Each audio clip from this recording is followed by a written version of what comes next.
Hi, welcome to Honors Chemistry Virtual Kitchen Edition. This is going to be sample problems and hopefully a better explanation of Chapter 18, Section 2, where we talk about the difference between concentration and strength. So you've already done one whole chapter on concentration where you calculated molarity and molality, and it was soluble substances that we put in water and we swirled it around, and then we figured out how many moles per liter we had. And that's one thing, that's concentration. Strength is different. Strength has to do with the fact that a hydrogen ion comes from an acid, and sometimes a hydroxide ion comes from a base. And then how much of that is in the actual water, that has to do with the strength. So sometimes professors in college will make you memorize the strong acids and the strong bases. I'm not going to make you do that. We're going to explain exactly what this means. But just for future reference, these are the strong acids, and I've actually left two off. I left off chloric acid and perchloric acid because we don't use those very much. But the rest of these we use quite frequently. We use hydrochloric acid and nitric acid, sulfuric acid, hydrobromic acid and hydroiodic acid. We use those quite frequently, so I put those on there. Those are the strong acids, and that's just a matter of having to memorize them. There's no real trick to that. There are 7 altogether that if you have to memorize them, like I said, I left off perchloric and chloric. The strong bases are a little bit easier to memorize just because they all end in hydroxide, like bases will do, but they all come from group 1 and group 2 metals. So sodium hydroxide and barium hydroxide and magnesium hydroxide, calcium hydroxide, potassium hydroxide, these are the strong bases. Now what that means is when you put something like sodium hydroxide into water, it's a powder. And when I put it into a water, and I make these solutions for you all the time, every bit almost of the sodium hydroxide is going to break down into its ions, and the water molecules, because they're polar, are going to intermingle in between and break them into their ions. So the way that we show this, and we use this math in chemistry, is by writing dissociation expressions or ionization expressions, or sometimes these are called equilibrium expressions. So you have to be able to take the substance that you're given and show how it would break down if you put it in a water solution. So that's the first thing we're going to learn today. And then from that, we find something called an equilibrium expression and an equilibrium constant. We have one for acids and we have one for bases. And these can be actual numbers if you're not talking about a strong acid or a strong base, and we'll talk about that as well. So today we're going to write dissociation expressions, and we're going to write Ka and Kb expressions for acids and bases. So we're going to start by writing ionization expressions, or what we like to call dissociation expressions. And you're going to have some to practice on the worksheet. So let's start with hydrochloric acid. Hydrochloric acid is a strong acid. So that means when you put this in a water solution, every single molecule is going to break down into a hydrogen ion and a chlorine ion. And if you remember what that would look like if we had our little water molecules, right? So we have our Mickey Mouse molecule where this is the hydrogen side, so that's the positive side, and that's the negative side. You're going to have the hydrogen side from the hydrochloric acid be attracted to that negative side, and then over here you're going to have chlorine ion that's going to be separating in the water solution. That's why it occurs. So hydrochloric acid will break down into a hydrogen ion and a chlorine ion. There's one of each over here, so there's one of each over here. Now what this means to be a strong acid is that as soon as you put this in the water, all of this is going to break down into these two things. We need to remember that for later when we start talking about the Ka and the Kb expressions. But this is all you have to do to write a dissociation expression. Take the whole thing, remember their charges, and balance them out. Now, of course, some are going to be a little bit trickier than others. So let's say we have phosphoric acid. Well, that's going to break down into hydrogens and phosphates. Remember, phosphate is a polyatomic ion, but we don't have one hydrogen ion like we have with the hydrochloric acid. No, we have 3.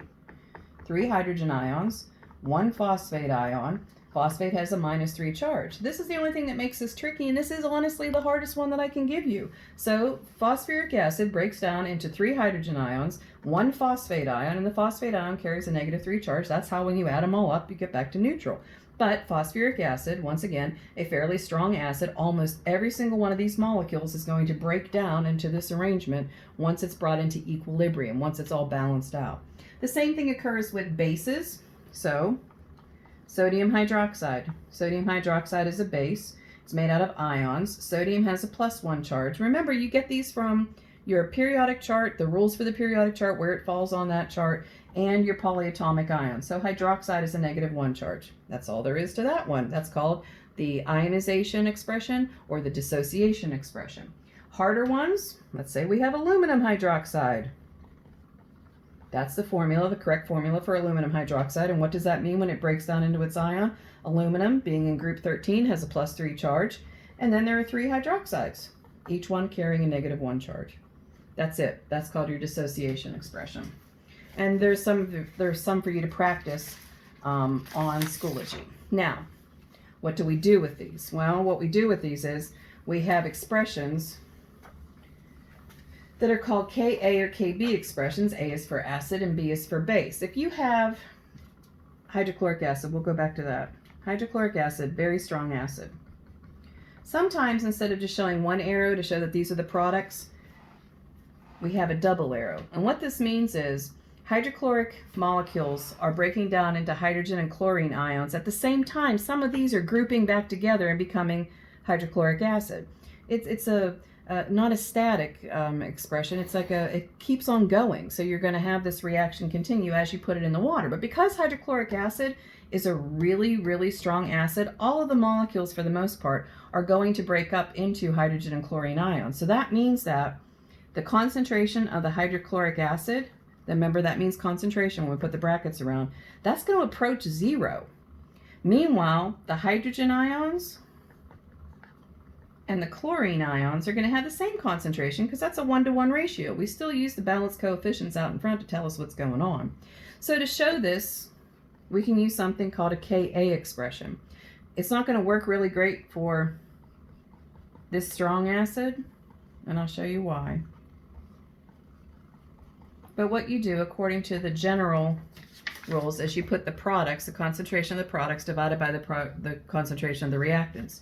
Ka's for strong acids and Kb's for strong bases are going to be really, really large numbers, are considered undefined, because if this approaches 0, the one thing that we know from math is you're not allowed to divide by 0. So if this is approaching 0 because all of them are breaking up, so you don't have any hydrochloric acid left, you have the ions, then the bottom part of my expression is going to approach 0 and you're not going to get a number. Now, other acids that are weak, like acetic acid, the acid that makes up vinegar, no matter how concentrated it is a very weak acid. So that means for acetic acid,